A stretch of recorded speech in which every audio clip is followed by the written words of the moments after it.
Então, gente, aí quando a gente fala em bactéria, tem certas coisinhas que ficam meio confusas, né? A gente tem que entender que bactéria é diferente. Lembra que elas estão, as bactérias heterotróficas, aquelas que utilizam a matéria orgânica tanto para energia quanto para obtenção do carbono da sua estrutura. A bactéria heterotrófica, ela se alimenta da matéria orgânica, mas ela não tem exatamente uma boquinha como a gente pode imaginar, sabe? Que vai se alimentar, ou ela emite pseudópodos, ingere o alimento pronto, entende? Ela é diferente nesse aspecto dos outros heterotróficos. Quase todos os outros têm um sistema digestivo, eles vão lá, comem a matéria que tiver na frente deles e pronto. A bactéria é diferente. A bactéria, ela não tem, ela não é nenhuma ameba, sabe? A ameba ela solta pseudópodos, vai lá, pega o elemento que ela quer e traz para dentro de si. Não, a bactéria funciona mais ou menos assim, né? Então, eu fiz essa animaçãozinha aqui para mostrar para vocês como que ela, na verdade, faz para se alimentar. Então, essas bolinhas azuis aí, elas representam a matéria orgânica dispersa, né? Talvez associada ainda como proteína, talvez um pouco degradada, a matéria orgânica dissolvida, né? Que está onde a bactéria está usando como substrato. Então, ela vai perceber, né?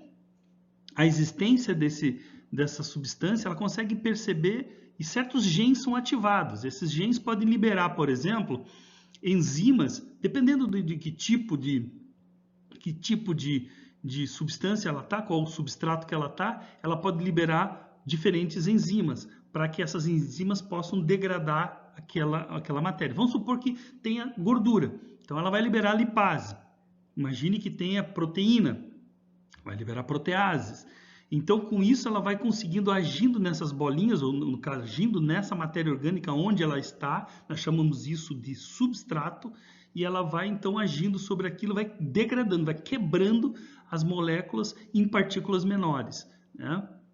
Então, veja, à medida que ela vai degradando, ele vai dissolvendo essa matéria orgânica, até que ela realmente está quebrada em vários pedaços, e com isso a bactéria consegue então absorver, trazer para dentro do seu própria célula, certo? Eu vou demonstrar agora um exemplo só de como isso acontece.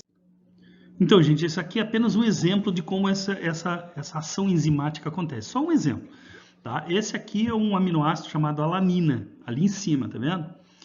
E através de um coadjuvante chamado alfa-ketoglutarato. Esse alfa-ketoglutarato só vai agir ali como parte da reação. Ele não é utilizado, ele não degrada, ele é parte do efeito enzimático, mas ele é mantido pela bactéria. A gente vai ver como é que isso acontece. A bactéria vai liberar uma enzima chamada transaminase. Olha o que acontece. O radical amina sai da alanina e vai se fixar no alfa-ketoglutarato, certo? E a alanina recebe o mesmo átomo de oxigênio que estava na alfa-ketoglutarato, vai lá para a alanina. Eles transferem, só trocam de radicais. E eles se transformam em dois elementos diferentes. No caso, aquele aminoácido passa a se chamar piruvato e ele pode ser utilizado pela bactéria como energia. Então, veja, é um aminoácido, mas ele vai desaminar, ele vai perder o radical amina e vai poder ser utilizado pela bactéria como se fosse uma matéria orgânica pode ser usado como energia, desculpe, não como parte estrutural, mas como energia, através dessa jogada aí, certo? E embaixo nós teremos então a formação do que eles chamam de glutamato, tá? Só que essa é só parte de uma cadeia enzimática. Em seguida, olha o que acontece. Esse glutamato e o piruvato, sob a ação de outra enzima, certo? chamado glutamato desidrogenase.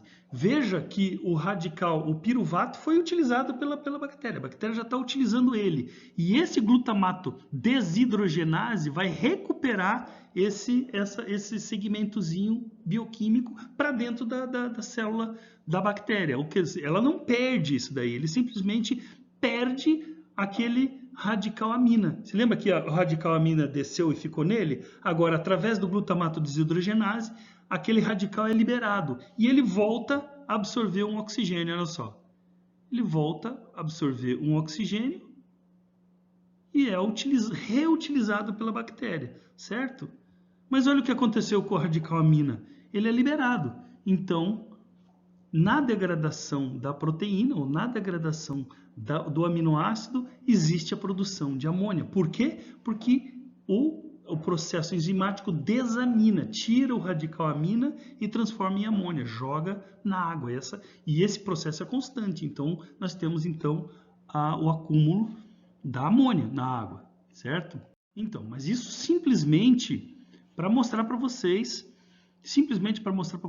é só um exemplo, tá? Vocês não precisam decorar nada disso, mas vocês entenderam, então, a ação enzimática. A bactéria libera, dissolve tudo que tiver em volta, o que a gente chama de substrato, e aí ele reabsorve para dentro de si. Viu ali? A matéria orgânica é reabsorvida. Com essa matéria orgânica, para duas coisas, lembra disso? Duas coisas, crescimento e energia. Ele vai ter a matéria orgânica, então, entra na bactéria, e essa matéria orgânica vai fornecer a energia que ela precisa para os processos metabólicos e também a energia necessária para a reprodução. Mas não adianta só energia, ele precisa também de matéria para crescimento. Ele precisa de carbono e outros elementos para acontecer a duplicação, o crescimento. Então, ela vai dissolver, ela vai absorver esse material, demora um pouquinho, ela tem energia e matéria suficiente para produzir duas células. E aí continua o processo. De duas células, ela vai começar a digerir em volta todo o substrato e aí vai obter energia, obter a matéria, o carbono necessário para fazer 4 células. Depois, todo esse processo de novo, 8 células, sabe, 16 células, 32 e assim vai indo, tá bom? Então, essa parte é bastante importante. Pense na matéria seca da bactéria. Pense que você tem um monte de bactéria, mas boa parte dela, 75% da bactéria é água, certo? Todos nós temos muita água. Se você seca a bactéria, você tem 25% de matéria seca, mais ou menos, na bactéria. Pensa nesses 25% de matéria seca. Aqui eu fiz um desenho onde coloca 25% de matéria seca, 48,9% de carbono, 5,2% de hidrogênio, 24,8% de oxigênio, 9,46% de nitrogênio e 9% de minerais, ou cinzas que eles chamam. Bom, para nós, no biofloco, importa duas coisas, bastante. 2 elementos, o carbono e o nitrogênio, e a relação entre eles. É isso que a gente vai ver agora. Então, o que eu vou colocar aqui para vocês é uma simplificação. Em vez de 48,9%, nós vamos falar em 50%, que é praticamente 50%. Em vez de 9,46% de nitrogênio, vamos chamar de 10%. Então, olha só, carbono da matéria seca, 50% da bactéria é composta de carbono. Aqui, ó, 10% da bactéria é nitrogênio. Então, 50% de carbono e 10%. É por isso, essa é a relação da biomassa. É a relação da biomassa seca. Então, se você pegar a biomassa seca da bactéria e for analisar, você vai encontrar números semelhantes a esse aí, certo? Então, por isso que a gente diz que a relação entre carbono e nitrogênio é 5:1, certo? Então, essa relação é a relação da célula. É a relação entre carbono, a quantidade de carbono, e a quantidade de nitrogênio que uma célula bacteriana seca tem, certo? Então, o que isso importa? Importa que se o substrato tiver diferente disso, você não vai conseguir uma reprodução tão boa. Olha aqui em cima, está escrito estequiométrico. Estequiométrico significa que não adianta que uma parte do substrato tenha uma quantidade grande de carbono e um pouquinho só de nitrogênio. Daí você pensa assim, bom, mas então a bactéria vai crescer usando aquele nitrogênio que tem e pegando o carbono que está sobrando. Quando o equilíbrio acabar, quando acabar todo o nitrogênio, a bactéria para de crescer. Não é bem assim. Ela cresce devagar porque ela precisa, veja que ela não se mexe, ela não come, ela não sai atrás do nitrogênio. Ela está comendo o que tem em volta dela. Eu mostrei ali o desenho para vocês. Se em volta dela a relação entre carbono e nitrogênio for diferente, for mais baixa ou ruim, ela não vai poder se reproduzir. Ela está ali, aquela matéria orgânica, mas ela não vai conseguir energia e nem, principalmente, material para seu corpo suficiente para crescer. Então ela cresce, assim. A gente diz não vai crescer, mas na verdade, assim, sempre tem um pouquinho de bactéria que vai crescer, então o crescimento é bem demorado, é bem mais demorado. Se você ajusta isso, a coisa muda de figura. Olha só, eu fiz aqui um desenho baseado naquele anterior, onde eu coloco as bolinhas, tá vendo? Então é a matéria orgânica. Então veja que o marrom é o carbono, então tem bem mais carbono do que nitrogênio. E os azulzinhos são o nitrogênio. Então se a matéria em volta da bactéria, se o substrato estiver na proporção correta, você estimula o crescimento bacteriano ao máximo que ela pode crescer. Ela tem uma capacidade de crescimento, a gente já falou disso, 50%. É um bicho que cresce, é um bicho que muito mais que qualquer outro animal, porque metade é para crescimento, metade da energia obtida pela degradação da matéria orgânica é para crescimento bacteriano. Ela consegue uma coisa que nenhum outro bicho, nem microalga consegue, mas precisa estar na relação correta entre carbono e nitrogênio, certo? Em 5:1 aqui, certo? Mas vocês vão ver que a coisa é um pouquinho mais complicada do que isso. Então, bom, a gente tinha falado ali agora há pouco que todos os sistemas são misturados. Tem um pouco de bactéria, tem heterotrófica, autotrófica e também microalga. Como que você estimula o que você quer? Como que você estimula o grupo que te interessa? Como que você faz o domínio bacteriano? Uma coisa que é fundamental é oxigênio. Lembra-se que quando a gente tinha microalga, a gente queria que a microalga fornecesse parte do oxigênio, e ela até consegue fornecer até um certo limite. A gente queria também que ela pudesse incorporar parte do carbono que a gente está pondo na água, e ela consegue até certo ponto. Queria também que ela eliminasse o excesso de nitrogênio que pode se transformar em amônia. Ela consegue até certo ponto. Aqui nós temos uma situação que na prática realmente é ilimitada, desde que nós resolvemos uma questão que é fundamental, que é o oxigênio. Como é uma bactéria heterotrófica, ele está naquele grupo que a gente já falou, precisa de oxigênio, porque o oxigênio é o receptor final do elétron da cadeia, tá? Para a produção de energia. Então ele precisa de oxigênio. Oxigênio, no caso da bactéria, é chupado na água. Se tem matéria orgânica e tem bactéria, o oxigênio vai ser utilizado rapidamente. Então, gente, vamos ficando por aqui. Eu tenho mais coisa preparada, mas vamos deixar para a próxima aula. Então, hoje ou mais para frente, eu estou me batendo um pouquinho para conseguir fazer o upload desse material para vocês no YouTube, mas logo eu vou conseguir e eu vou preparar daí o texto para vocês lerem durante essa semana. Então, como vai estar gravado, vocês assistam a aula e leiam o texto o momento que vocês puderem, tá bom? E aí, a partir disso, aí vocês podem entrar em contato comigo no grupo para dirimir as dúvidas, beleza? Até mais. Então, veja.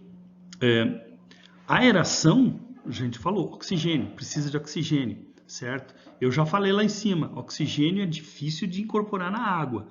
Eu já falei lá em cima, um aerador não faz milagre. Ele produz zonas de boa oxigenação, mas dependendo da carga orgânica, nós vamos ter muitas áreas no fundo do viveiro que vão estar completamente sem oxigênio, áreas anóxicas, à noite principalmente, aquela coisa toda. Então você pega e começa a colocar aeradores, e dá-lhe aerador, e coloca... Primeiro a questão do custo, aumenta tremendamente. O outro problema é que o aerador movimenta a água, ele não só injeta oxigênio, como ele movimenta a água. E isso é um problema para o viveiro se ele for um viveiro escavado na terra, certo?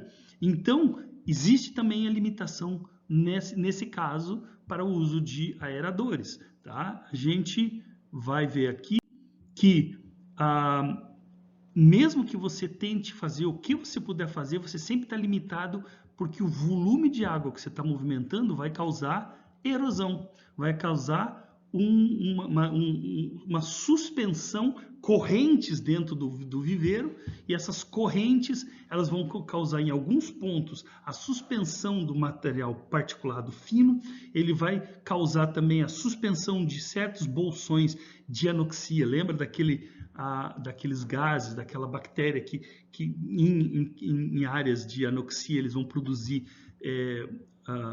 componentes tóxicos, isso tudo se vai jogar para dentro d'água, para a coluna d'água, e você vai causar realmente um buraco, né, realmente grande no viveiro.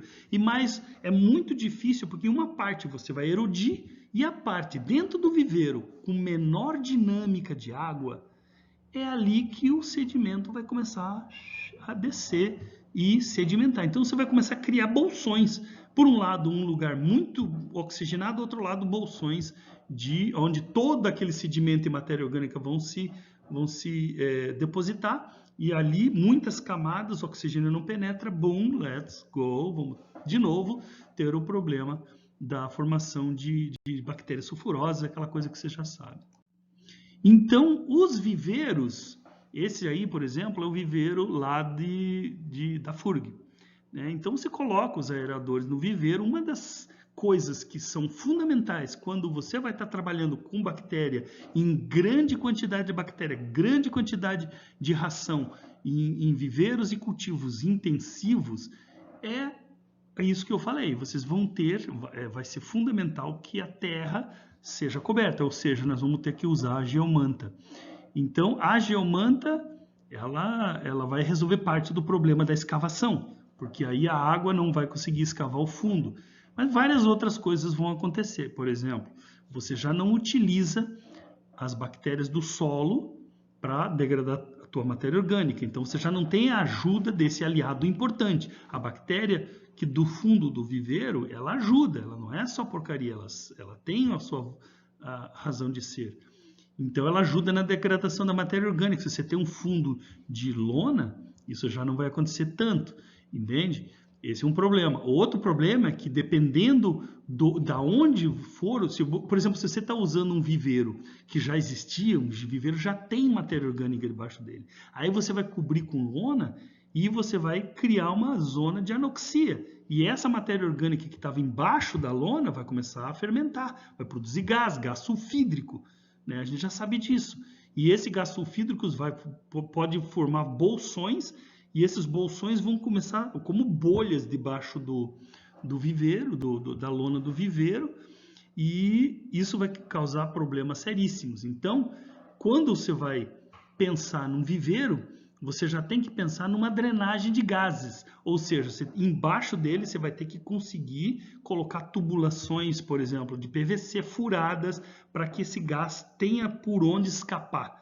Né? E ele, então, por um bom tempo, essa bactéria vai continuar agindo, essa matéria vai sendo lentamente degradada, e eventualmente ela vai se tornar uma quantidade muito pequena, e esse problema do gás vai desaparecer. Se os viveiros são muito largos, é maior quantidade, maior distância da matéria orgânica até a saída do gás. Então é maior chance, quanto maior o viveiro, maior chance de você ter esse problema, e mais difícil você tem de conduzir esse gás lá para fora.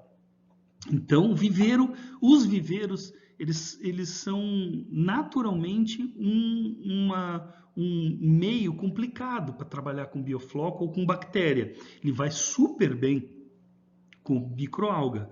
O sistema até o limite da microalga. Talvez um pouquinho ali adiante você ainda consegue trabalhar com biofloco, mas sempre o teu sistema vai ser meio misto. Misto eles são todos, mas eles vão ser mais ou menos divididos. A microalga nunca... Você pode ver até aqui, isso aqui são viveiros de biofloco e, no entanto, eles estão verdinhos, né? Então, é muito difícil você conseguir passar para o sistema da bactéria mesmo, né? Um domínio bacteriano legítimo, você tem dificuldade por conta disso aí. Então, viveiros, você consegue trabalhar sim, mas a tendência é que eles sejam menores. Então, se você tem um viveiro grande, muitas vezes você vai recortar ele em viveiros menores, aí você vai ter que importar solo, tem todo um problema. E você pode colocar a lona, sim, mas você tem que prever isso. Então, você vai, antes de colocar a lona, você vai ter que realmente fazer um sistema de drenagem de gases. Tá? Então, e sabendo que você nunca vai ter a mesma eficiência bacteriana que você teria num tanque, por exemplo, que é o que a gente vai ver em seguida. E essa é a razão pelo qual a tendência do biofloco é mover para dentro de tanques pequenos. Tanques pequenos, eles têm a mais facilidade de movimentação de água, você consegue colocar aeradores mais eficientemente, né? Você consegue, inclusive, reduzir a questão da iluminação e, com isso, você reduzir a presença da bactéria, da microalga, e favorecendo a bactéria. Como você consegue movimentar melhor a água? Você consegue aerar melhor a água, você consegue colocar mais ração e de uma forma segura. As bactérias crescem melhor e com isso você consegue colocar mais camarão e ter mais lucro, obviamente, né? Então, a mistura da água, o fluxo da água é fundamental, porque você não quer que a matéria orgânica decante. Uma vez que ela decanta, ela vai continuar sendo processada, mas de uma forma muito mais lenta, porque é fácil de imaginar, aquela partícula, quando ela está no ar, está sendo atacada por todos os lados pela bactéria. Quando ela vai para o solo, aí as camadas superiores estarão sendo degradadas, mas as partes, quanto mais para o fundo você fica, menos oxigênio e mais protegida está aquela partícula da ação bacteriana. Daí começam aquelas outras amigas nossas sulfurosas a agir, certo? Então, essa é uma vantagem dos tanques pequenos. Você consegue manejar melhor, você consegue... E outra coisa, o tanque pequeno permite que você coloque ele dentro de estufas, por exemplo, coisa que um viveiro existe, mas é bem difícil. E essas estufas, você tem controle climático. Se você tem controle climático, significa que você pode fazer um cultivo, inclusive em regiões que não são, em termos de temperatura e clima, não são tão favoráveis. Então, você consegue uma melhor eficiência em regiões onde o clima é limitante, né? Aqui no sul, por exemplo. Então, é bastante importante isso aí também. Você consegue aquecer, então se você coloca um aquecimento, não é desperdiçado. Você não vai aquecer um viveiro, mas você pode aquecer um tanque. Os tanques são aquecidos. Muitos tanques são pequenos o suficiente para ser aquecido. E você aquece toda a ecologia, ela aumenta o metabolismo. Você consegue, a bactéria vai crescer mais rápido, o camarão vai comer mais, o processo todo vai acontecer de uma forma melhor. Então, os tanques pequenos são uma tendência no caso do sistema de bioflocos. E aqui, mais uma vez, um tanque pequeno, né, altamente aerado, e você consegue fazer o tratamento da matéria orgânica e o tratamento dos nitrogenados dentro do próprio tanque. Então, você não precisa, por exemplo, antigamente, essa ideia toda surgiu de tentativas de você ter um filtro biológico, onde você vai pegar essa água, você vai tratar fora, tem um sistema de decantação para separar o sólido, parecido com aquele tratamento de esgoto, separa o sólido da água, depois você passa a água pelo filtro biológico. Tudo isso era um processo que envolvia bombas, envolvia substrato, era bastante instável, porque as bactérias muitas vezes elas morriam, então era um sistema, mas o sistema era parecido com esse. O biofloco permite que você faça todo esse reaproveitamento dentro do próprio tanque, sem uma estrutura externa mais complicada. Essa é uma das vantagens do sistema. Então aqui, mais uma vez, um sisteminha, um tanque pequeno, mas veja que ele é quadrado. Esse tanque aqui é lá da FURG. Esses tanques quadrados, eles têm cantos, e esses cantos tendem. Se você olhar aqui as bolhas subindo, ó, parece bonito, parece bem aerado, mas entre uma bolha e outra, tá vendo? Você vai vendo que a espuma vai se acumulando, formando até um desenho. Isso está acontecendo no fundo também.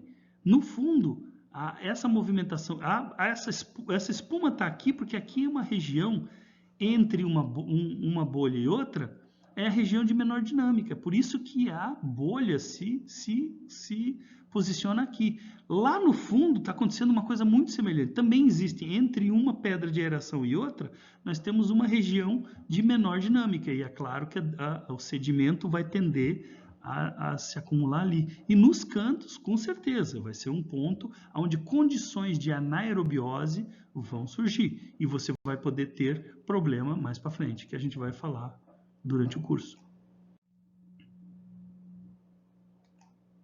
Então aqui nós temos um sistema que a gente chama de raceway, né? Um tanque hexagonal. A gente construiu aqui no Camara agora com blocos de cimento, uma coisa parecida. Eles têm lá na FURG tanques desse tipo aqui, tanques bem largos, de madeira, muito bonitos, cobertos com lona. E você veja que aqui dentro está separado por um tabique.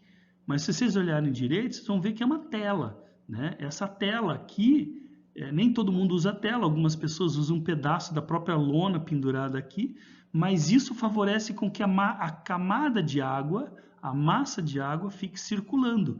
Você separa as duas massas de água e faz com que ela gire dessa forma aqui. Por isso que o tanque se chama raceway, né? Raceway quer dizer, é como se aquelas pistas de carro lá nos Estados Unidos, né, que formam um circuito, é por isso que se chamam de raceway. E como que essa água é movimentada? Então nós temos aqui, tá bom? No sistema de raceway, um dreno. Um dreno não está no ponto central. Por que ele não está no ponto central? Por que ele está colocado aqui nesse ponto exatamente?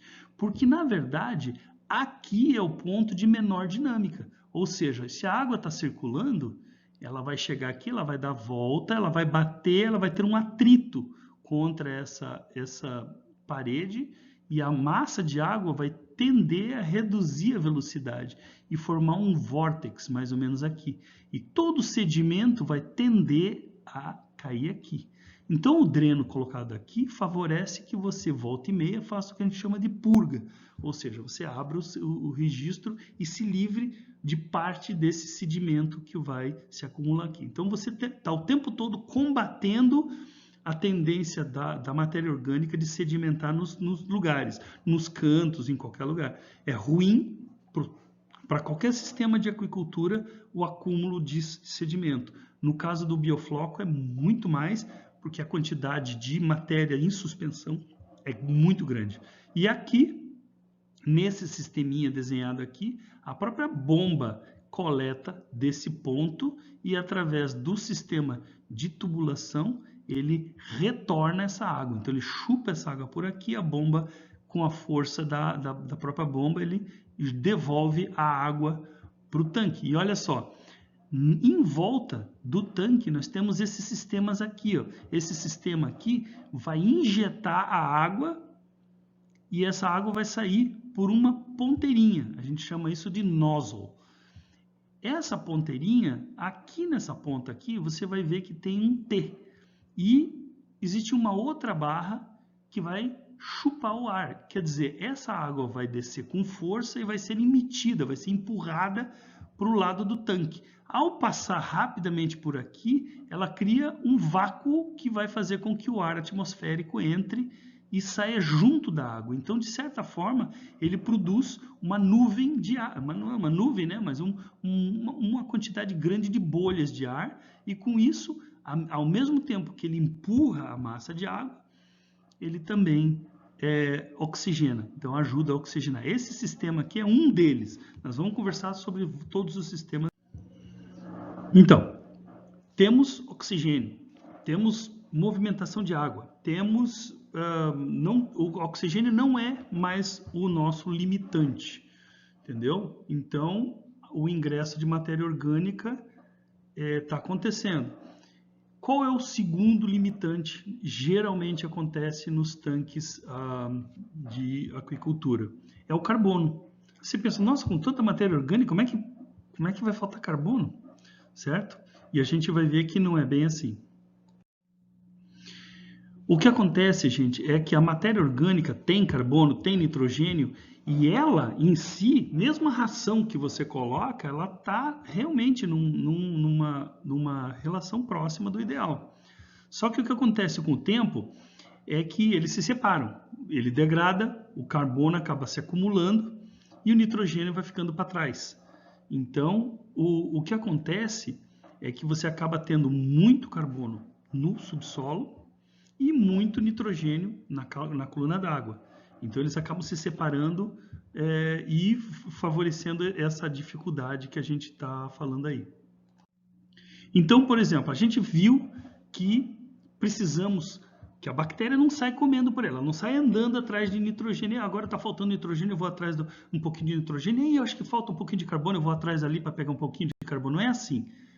Tem que ter no substrato a relação próxima do ideal, que é 5:1. Então, você vai ter que ter noção de como está o substrato na tua água, se tem falta de carbono, se tem excesso de nitrogênio, e você vai ter que trabalhar em cima disso. Você precisa monitorar isso daí. E existem formas de monitorar e existem formas também de você evitar que esse equilíbrio se desfaça. Se você entender a relação desses dois elementos e do ingresso de ração do sistema e a capacidade que o sistema tem de processar a matéria orgânica, você pode se antecipar ao problema. Não esperar que o nitrogênio realmente aumente, você já vai realmente sendo mais proativo, você vai já pensando na bactéria, você vai fazendo a manipulação necessária para que ela possa ir degradando a matéria orgânica à medida que ela vai entrando. Então, naquele slide bem no começo, a gente fez uma visualização disso que eu vou falar agora, mas de uma forma mais filosófica. Então, tinha os quadradinhos que representavam os recursos que eram alocados na transformação do peixinho. Daí o peixinho era despescado e aí ficava para trás a poluição. Agora nós vamos falar um pouquinho mais especificamente da mesma coisa. Só que agora nós vamos colocar números nisso. Veja bem, então o alimento, dá para ver aqui em cima, ele é dado, né? Vamos pegar aqui nosso marca-texto. Então, o alimento, ele é dado para o camarão, mas boa parte dele cai no chão, no fundo do tanque, como alimento não ingerido, certo? O alimento ingerido também vai produzir fezes. O próprio camarão vai fazer xixizinho dele e vai liberar, então, amônia na água. A comida não ingerida, ela vai ser degradada pelas bactérias e transformada em amônia. As fezes vão ser degradadas pelas bactérias, vão se transformar em amônia. Essa amônia toda vai se acumulando, certo?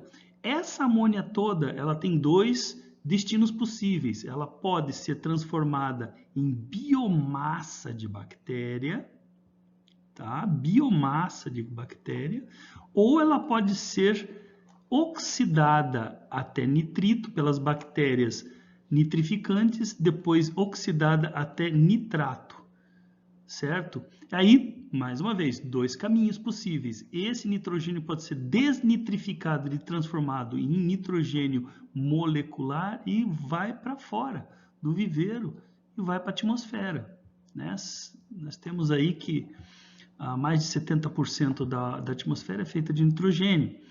Bom, e esse aqui, ó, aqui nós vamos pegar esse nitrogênio e vai formar biomassa bacteriana. Mas para isso você tem que então adicionar o carbono, né, para ajustar aquela relação 5:1. E mesmo o nitrato, ele pode também ser incorporado pelas bactérias para a formação do floco. Isso que vocês estão vendo aqui é o floco. aqui, ó, tá? O floco. E esse processo aqui é feito pelas bactérias autotróficas, as chamadas bactérias nitrificantes. Então, uma parte desse nitrogênio, desse composto nitrogenado, vai ser roubado, vamos dizer assim, pelas bactérias nitrificantes, que vai usar esse processo de oxidação para obter a sua energia. Uma vez que eles produzem o nitrato então está disponível para quem quiser, até para microalga. O outro caminho é que esse nitrogênio vai ser coletado, vai ser juntamente com o carbono, parte da biomassa da bactéria heterotrófica. Então temos bactéria autotrófica e heterotrófica agindo para reduzir a quantidade de nitrogênio ou de composto nitrogenado, tanto amônia quanto amônio, né, do tanque. Então, essas duas fontes. Então, dentro de um tanque, você pode ter esses dois processos acontecendo. Se é um tanque de microalga, de biofloco, muito pouca microalga está agindo aqui, certo? A maior parte vai ser bactéria, e essas duas bactérias vão estar reduzindo o nitrogênio. A bactéria nitrificante, oxidando esses produtos até nitrato. E a bactéria heterotrófica usando esse nitrogênio como parte da sua biomassa e com isso também sequestrando o nitrogênio e reduzindo a sua quantidade. Então, gente, esse slide é importante. Esse é o cara. Então, vamos lá. Isso aqui é bem bacana para vocês terem uma noção de quanto de nitrogênio você vai colocar dentro do tanque. É um cálculo bastante aproximado, bem preciso, para a gente ter uma noção de quanto cada quantidade de ração que você põe, quanto você vai estar adicionando no viveiro. Lembre-se que praticamente nesse momento todo o nitrogênio vai vir da ração, quase todo. Tá? Existe um pouquinho na chuva, existe um pouquinho na água que entrou, mas a grande fonte é a ração, certo? Então a ração passa a ser a tua fonte primária. Olha só, aqui nós temos a quantidade da ração em gramas, certo? Inclusive essa explicação aqui, ela já existe no nosso livro do Timmons e Eblin, que talvez tem lá na biblioteca da faculdade, e vocês talvez tenham lido, não sei se o Fabiano passou para vocês, não sei, mas tem lá. E eu vou passar para vocês então uma cópia para vocês terem, para poder, sei lá, fazer consulta e tal. Tá em inglês, infelizmente, te vire, tem que aprender inglês, não tem jeito. Bom, vamos lá. Pense então naquele quilo de ração, né? Tá lá o quilo, olha lá, 1000 gramas. Você vai multiplicar por 0,3. Por quê? Porque a ração tem 30% de proteína, nesse nosso exemplo. Se tiver 35, são 350 gramas, né? Se for 40%, 0,4, tá bom? Então, nesse caso desse nosso exemplo aqui, a nossa ração tem 30% de proteína. Aí eu pego esses 30% e multiplico para aquele número mágico lá para saber quanto de nitrogênio, certo? O número mágico que eu coloquei aqui, que está escrito inclusive aqui no Timmons eles falam em 1,144. Esse 1,155 são de outros produtos, de outros trabalhos, eu gosto mais desse número aqui. Usem esse, é melhor. 0,155 e a gente vai conseguir 46,5 gramas de proteína, tá? Mas aqui começam um pouco as complicações, olha só. 20% a gente já disse que vai se perder na água, tá? O que significa 20%? Dos 46, 9,3 gramas água, direto, tá? Não vai nem chegar perto do camarão. O camarão não vai nem tocar nisso aí.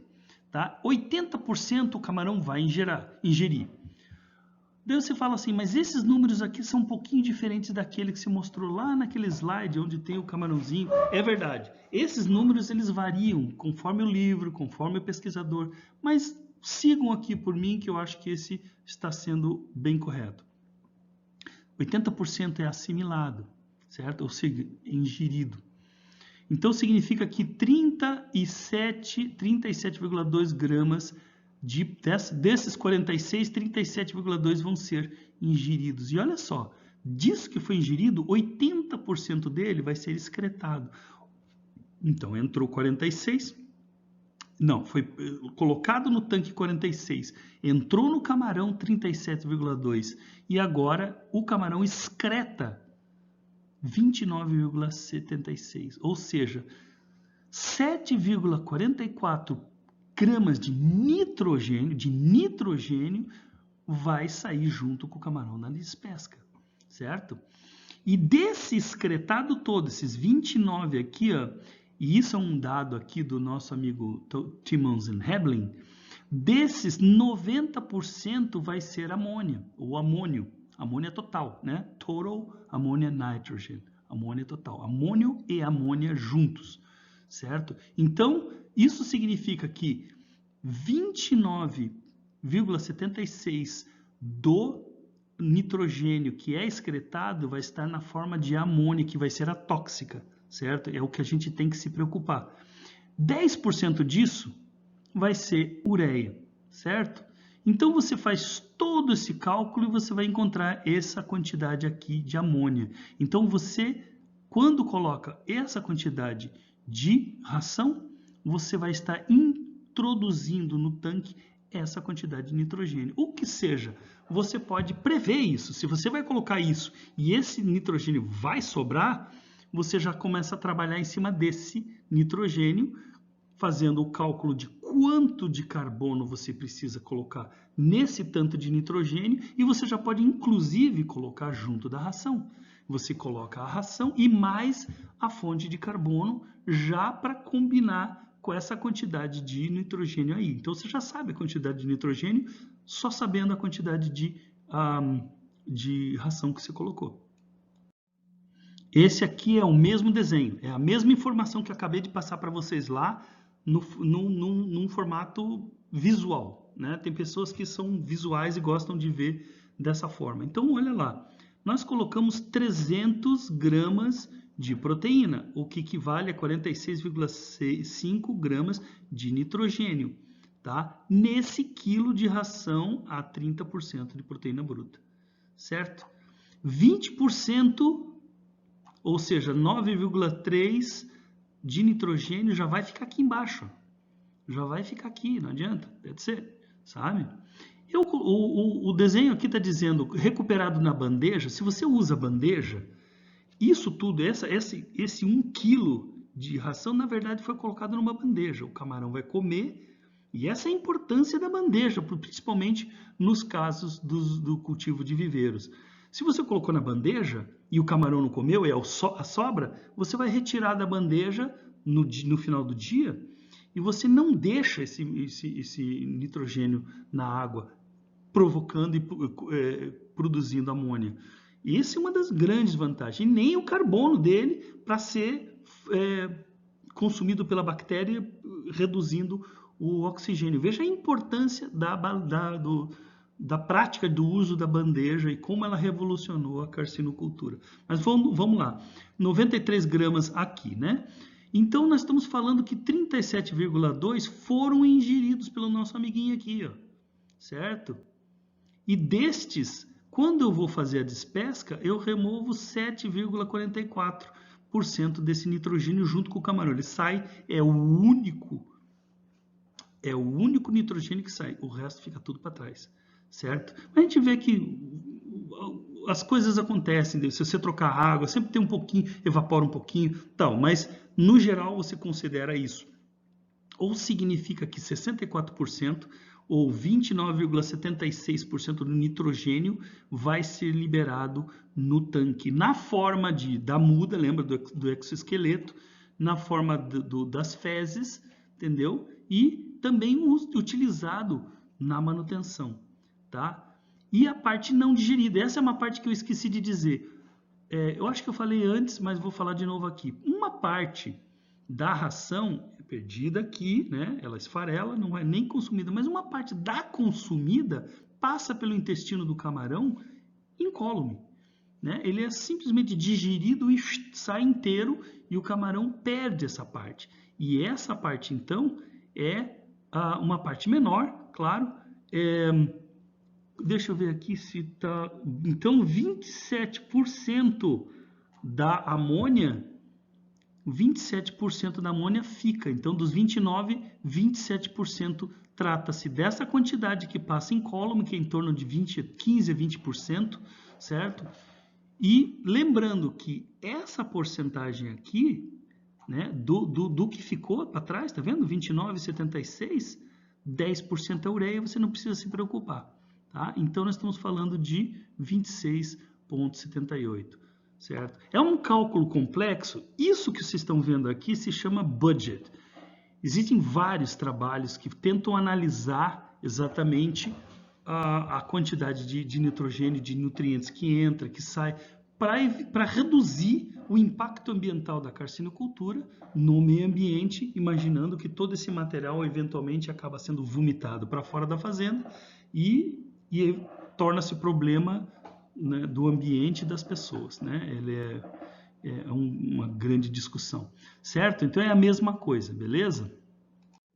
Então, e esse cálculo todo complexo pra caramba é para demonstrar o fluxo desse nutriente no viveiro e como que ele se processa.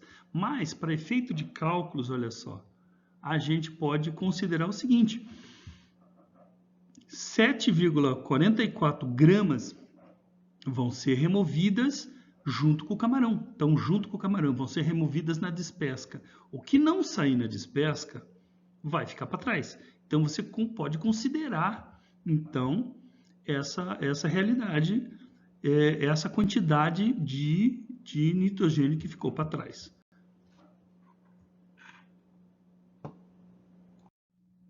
Então, se nós temos uma falta de carbono, né? Uma das formas mais fáceis é você entrar com uma fonte de carbono pobre em nitrogênio. Você já tem nitrogênio em excesso. Então, o teu problema é o aumento da amônia, do nitrito. Então, você não tem exatamente falta de nitrogênio ali. Você vai ter falta de carbono para ajustar essa relação. Então, você vai ter que introduzir fontes de carbono. Aí entra uma questão importante. Essas fontes de carbono, elas têm que ser facilmente degradáveis, porque o nitrogênio já está na água e já está causando confusão. Então, você não pode esperar muito tempo e colocar uma fonte de carbono, um produto que seja difícil de degradar e de liberar o carbono. Se você faz isso, vai demorar para esse carbono estar disponível para a bactéria, e aí você vai ter problema com o nitrogênio. Se você usa uma fonte de carbono facilmente assimilável, ela é degradada em questão de horas. E aí você vai ter o efeito que você deseja. O carbono já está disponível para a bactéria, entendeu? Então, essa é a grande sacada aqui, você ter fontes de carbono facilmente assimilável. Uma das formas talvez mais fáceis é através da adição do açúcar. Especificamente a sacarose. A glicose também. Qualquer fonte dessas é rapidamente degradada pela bactéria. Claro que, dependendo do tamanho do teu tanque, você não vai pegar um saco de açúcar, é caríssimo. Então, você tem que arranjar uma fonte de carbono que seja economicamente viável. Se você tem um tanque, você tem uma unidade experimental, alguns tanquinhos, você está fazendo um experimento, você pode usar açúcar. Não tem problema. Mas se você tem um viveiro enorme, você não vai usar uma fonte cara, porque senão você se quebra. Então nós temos o melaço, temos farinhas de vários tipos, farinha de trigo, fubá, e nós temos também as chamadas tortas. Então são restos da agricultura que tem uma quantidade muito grande de carbono, mas também tem impurezas. Então você tem que ter noção de que vai demorar um pouco mais para a bactéria conseguir degradar, porque não é uma forma pura, e também vai deixar para trás mais substrato. E esse substrato muitas vezes vai demorar para ser degradado. E aqui nós temos mais uma coisa bastante importante, Depois, se vocês tiverem dúvida, a gente pode conversar pelo WhatsApp. Na verdade, assim, quando a gente fala de pesos, né, quando eu vou calcular, por exemplo, a quantidade de carbono que eu preciso, eu tenho que levar em conta que cada elemento, como o carbono, o nitrogênio, o oxigênio, eles têm pesos atômicos, né? Massas atômicas diferentes. Então, por exemplo, 1 quilo de carbono não tem a mesma quantidade de átomos que 1 quilo de, por exemplo, oxigênio, entendeu? Ou de nitrogênio. Eles têm massas atômicas. Vamos chamar de peso para a gente, né, facilitar um pouco. Ele não tem pesos diferentes. Então, quando você vai fazer o cálculo, você não sabe exatamente quantos átomos tem. Você vai usar peso. Então, você tem que levar em conta o peso atômico do elemento. Tá? E é isso que nós vamos ver agora. Essa aqui é chamada unidade de massa atômica. Unidade de massa atômica é baseado no peso do hidrogênio. O hidrogênio é o elemento mais leve que existe. Então, o carbono é 12 unidades. O que significa isso? Significa que o carbono é 12 vezes mais pesado do que o hidrogênio. O nitrogênio é 14 vezes mais pesado que o hidrogênio. O oxigênio é 16 vezes mais pesado do que o hidrogênio. Por isso que a gente chama de 16U, certo? Então, vamos em frente para a gente. Com esses dados que a gente estava falando agora, a gente pode usar essa relação entre os átomos dentro da molécula, entendeu?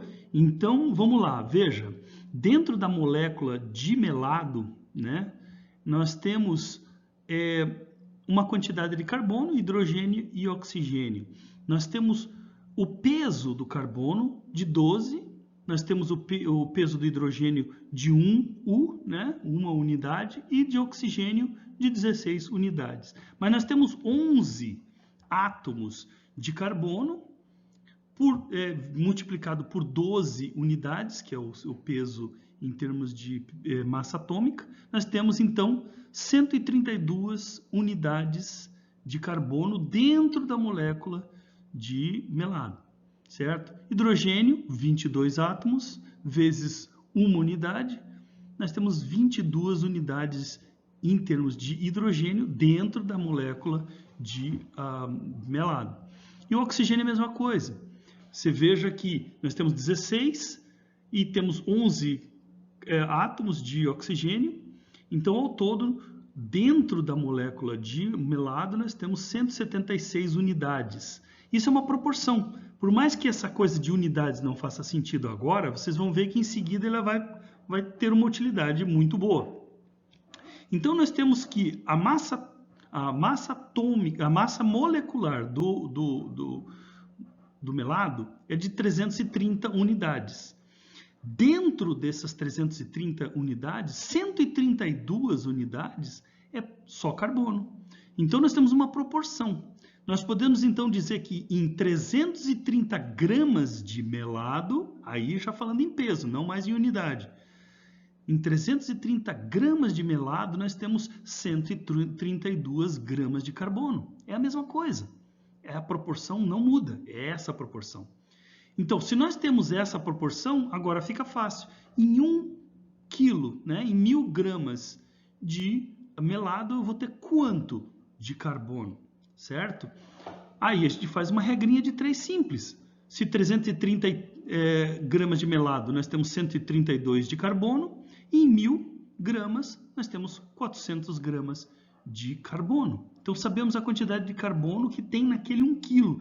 Então, agora, quando eu for combinar para a gente atingir a relação de 5:1, nós temos, então, que pensar em termos de massa atômica, certo? Então, se eu precisasse de 400 gramas de carbono para fechar essa conta, eu vou ter que colocar 1000 gramas de melado, entenderam? Assim que funciona. Toda vez que eu coloco a ração, tá vendo aqui?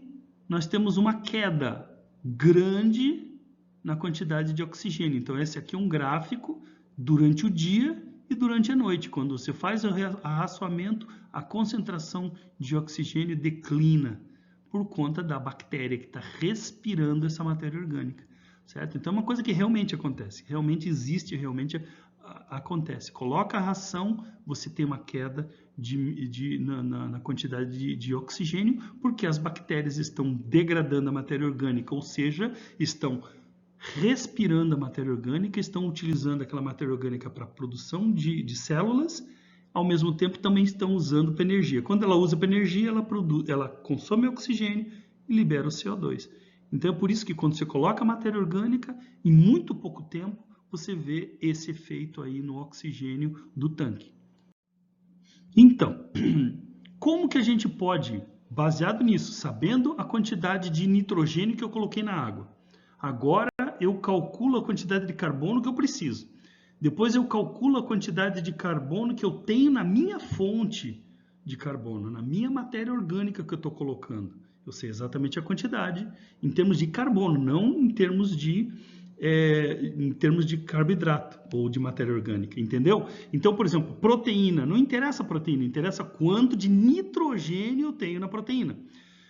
Melado, não me interessa melado, me interessa quanto de carbono eu tenho no melado. E eu quero combinar a quantidade de átomos de carbono com a quantidade de átomos de nitrogênio, é isso que importa. Aqui é a mesma coisa. Lembra que a bactéria, ela aproveita 50% do carbono para formar a sua estrutura, a sua biomassa. E o que o resto do carbono é feito? Para que serve? O que ela faz com o resto? Ela vai utilizar para quê? Para energia. Entendeu? Ela vai respirar esse carbono. Tá? Aí tem um termo esquisito, né? Todo mundo fala, mas respirar? Bactéria tem pulmão agora? Tem nariz, é verdade? Tem que colocar máscara para Covid, é isso? Não. A palavra respirar, em termos de bioquímica, não significa inalar ar.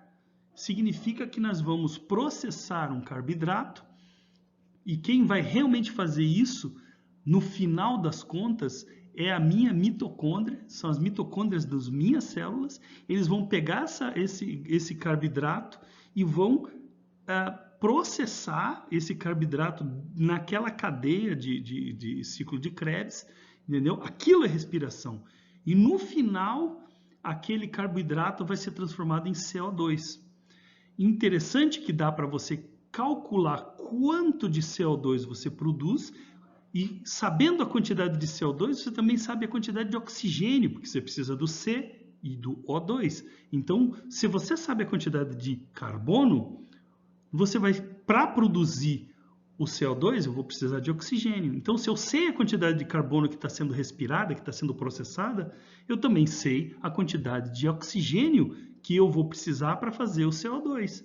Então, se eu tenho o peso de carbono que está sendo processado, e a gente tem, pelo cálculo que a gente acabou de fazer, a gente tem, sabendo que é 50%. Então, nós temos. Então, agora, para formar a molécula, eu preciso para cada molécula de carbono que eu for respirar, que eu for processar, eu vou precisar de 2 moléculas de oxigênio para formar o CO2. Então, eu já sei a minha demanda de oxigênio perfeitinho, com uma precisão muito grande, certo?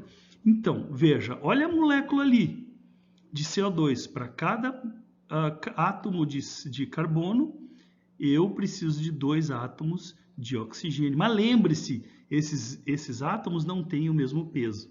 Então, eu vou saber a quantidade de carbono em peso, em massa atômica, certo? E eu também tenho que saber a quantidade de oxigênio que eu vou precisar, sabendo que é massa atômica, não é assim 2 para 1, entendeu? Como está escrito aqui, 1 para 2. Não é, porque as massas atômicas são diferentes. Então, vamos lá. Então, aqui, ó, esse é o cálculo, tá? Nós sabemos que é 12 para 1, certo? É 2 para 1. 2 oxigênio para cada carbono. Mas o carbono, ele é mais leve do que o oxigênio, entendeu? Então, digamos assim, para cada quilo de carbono que eu for respirar, eu não vou usar 2 quilos de oxigênio. É mais. Eu vou precisar mais em termos de peso em oxigênio, entendeu? Então, para cada quilo de oxigênio é mais do que 2. Então, se eu fosse colocar átomo por átomo, para cada quilo de carbono respirado, 2 quilos de oxigênio. Bom, não, está errado. Porque para cada quilo de carbono, eu vou usar 2,67 quilos de oxigênio. Por quê? Porque o oxigênio é mais pesado, é um átomo mais pesado do que o carbono, certo? Então, a gente sabia a quantidade de carbono ali, lá em cima. Então, agora a gente consegue calcular quanto de oxigênio que aquele quilo de ração que eu coloquei no tanque vai roubar da minha água. E eu já posso calcular se vai faltar ou não vai faltar.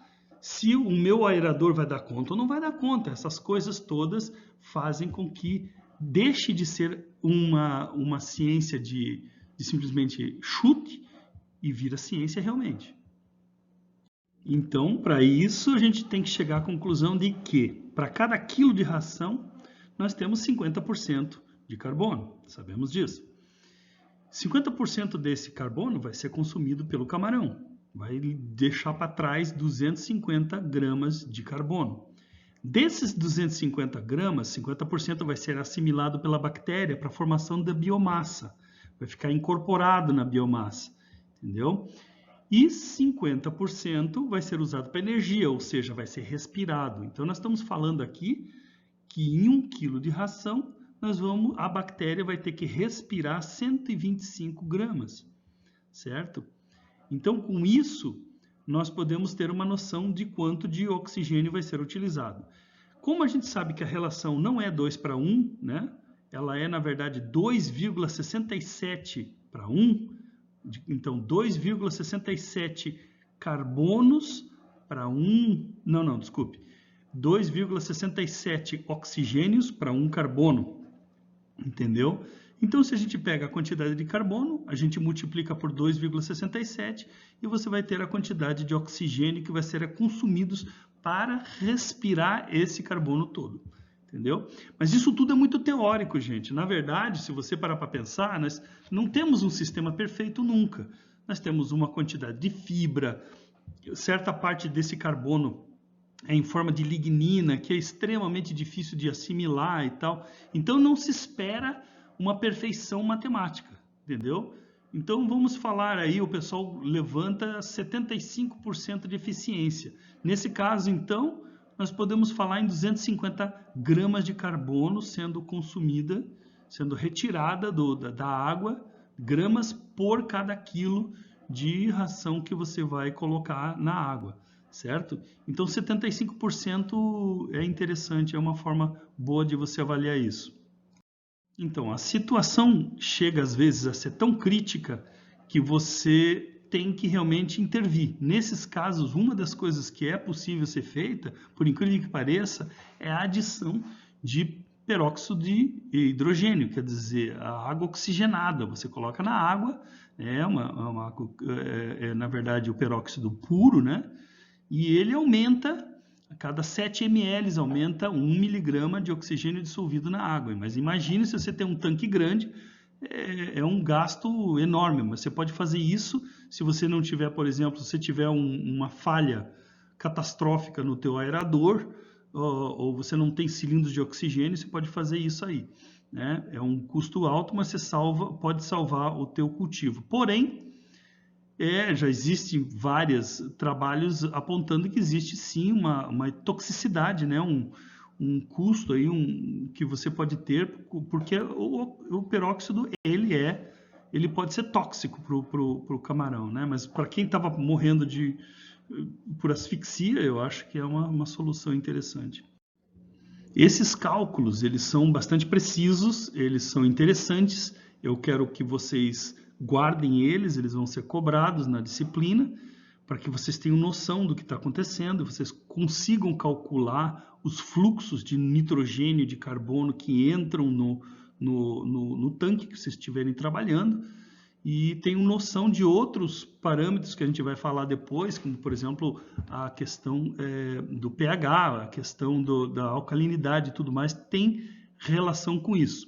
Porém, no dia a dia do cultivo, muitas vezes o pessoal, durante o monitoramento, né, da quantidade de amônia total, né, que você faz o teste de amônia total, e você precisa tratar aquela amônia. A amônia está subindo. Então, o que você pode fazer? No dia a dia de um cultivo, muitas vezes a gente usa o que eles chamam de regra do dedo, né? Regra do dedo é rule of thumb, que significa a adição de 20 gramas de carbono para sequestrar 1 grama de amônio. 20 para 1, né? Então, aí você fala, pera, não era 5 para 1? Que história é essa? Não, na verdade o que acontece é o seguinte, vamos raciocinar um pouquinho. Pense que é tudo por 50%, né? Então, a matéria orgânica tem 50% de carbono. Então, quando você vai adicionar a matéria orgânica para corrigir uma quantidade de amônia que você tem na água, você não está colocando carbono, você está colocando matéria orgânica. E essa matéria orgânica, ela não tem 100% de carbono, como a gente viu, ela tem 50% do carbono, certo?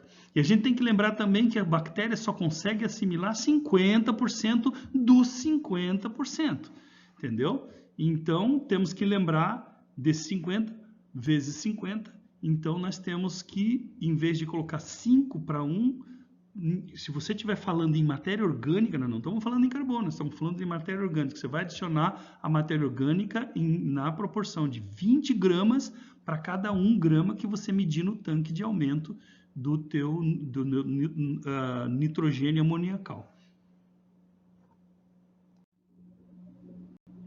Sei, você realmente fica desconfiado. Então, gente, na verdade, se você fizer uma análise realmente bioquímica do melado, você vai ver aqui, ó, que realmente o melado, ele não tem 50% exatamente, ele tem 24 a 37% de carbono. E por que isso? Devido a isso aqui, ó, a quantidade de impurezas que ele tem, tá? Então, ele tem uma quantidade menor de carbono do que se ele fosse purificado. Mas se ele fosse purificado, ele não se chamava melado, ele se chamava açúcar branco, tá aqui, ó. E mesmo o açúcar branco tem 42% de carbono. Então, um pouco menos. Se você quiser realmente ser pique, você poderia. Você pode dizer, não, a quantidade de carbono que precisa ser feita é essa aqui. Então, só para você saber. E para finalizar nossa aula de hoje, nós vamos adentrar um outro grupo de bactérias que também agem, né? A gente falou que esses sistemas, eles são híbridos, né? Eles são misturados e existem 2 grupos de bactérias que agem nesse próprio sistema de biofloco. E eles, nesses 2 grupos, eles de certa forma concorrem, tem 2 metabolismos diferentes e eles concorrem pelos recursos dentro do tanque. Essas são as bactérias nitrificantes. Então, todo aquele nitrogênio que nós estávamos conversando agora há pouco, que está sobrando, que a gente então vai colocar o carbono naquela proporção que a gente já falou, e isso vai favorecer o crescimento da bactéria heterotrófica. Mas, ao mesmo tempo, dentro do tanque, também existem bactérias nitrificantes, e essas bactérias elas vão também concorrer para pegar esse nitrogênio, né, essa amônia, e oxidar essa amônia até nitrito, de nitrito a nitrato. Com isso ela consegue a energia suficiente, e esses bichinhos então vão concorrer com as outras bactérias. E aí existe muito debate com o pessoal que trabalha com o biofloco, qual das 2 formas de redução de nitrogenados é a mais eficiente, é a melhor, é a mais recomendada. E todo mundo concorda que é uma mistura das 2, mistura de bactérias nitrificantes, que vão então converter, né, a amônia a nitrato, e bactérias heterotróficas, que vão ingerir essa matéria orgânica, vão degradar e vão absorver essa matéria orgânica na sua própria biomassa e respirar o resto. Qual das 2 é mais eficiente? Qual das 2 devem ser estimuladas? Existem debates que não vão terminar tão cedo. Nós vamos falar mais sobre isso depois. Nós não vamos entrar na parte das bactérias nitrificantes agora, mas essa já é assim, o tema para próximas aulas, né? Para a próxima aula, beleza? Então, gente, amanhã eu vou liberar, ou, no caso, na sexta-feira de manhã, eu vou liberar essa apresentação para vocês. Eu ainda não sei como, se vai ser pelo YouTube ou simplesmente mandar para vocês de outra forma. Eu vou tentar descobrir como é que vai ser feito isso. E eu também, amanhã à tarde, eu vou passar para vocês um texto em português, que é um texto que eu fiz, né, que vai ajudar vocês na próxima aula, na próxima sexta-feira. Na próxima sexta-feira, nós vamos fazer daquele jeito que a gente sempre faz. Nós vamos começar com uma provinha, né? Vamos fazer um exercício, né, que eu chamo de exercício, mas é uma provinha valendo nota. Eu vou pesquisar como é a melhor forma de fazer isso, mas alguns de vocês já têm experiência com aquele Plickers, né, que é aqueles cartões onde eu posso de longe ver, né, a resposta de vocês. Mas só que para isso eu vou ter que fazer uma live, né? E vamos tentar durante essa semana ver se isso dá certo ou não, beleza? Então, as dúvidas que vão surgir com essa primeira aula, vocês podem passar por WhatsApp, certo? E eu só digo o seguinte, a qualquer momento vocês podem fazer a pergunta, eu só não vou responder a qualquer momento, certo? Então, à medida que surge, você já pode fazer a pergunta, certo? Até para ficar fresca a pergunta na cabeça de vocês. Mas eu vou responder quando tiver tempo, eu vou responder. Não vou deixar um dia específico para fazer a resposta. Eu vou respondendo à medida que for possível, beleza? Então é isso, obrigado, até mais, tchau, tchau.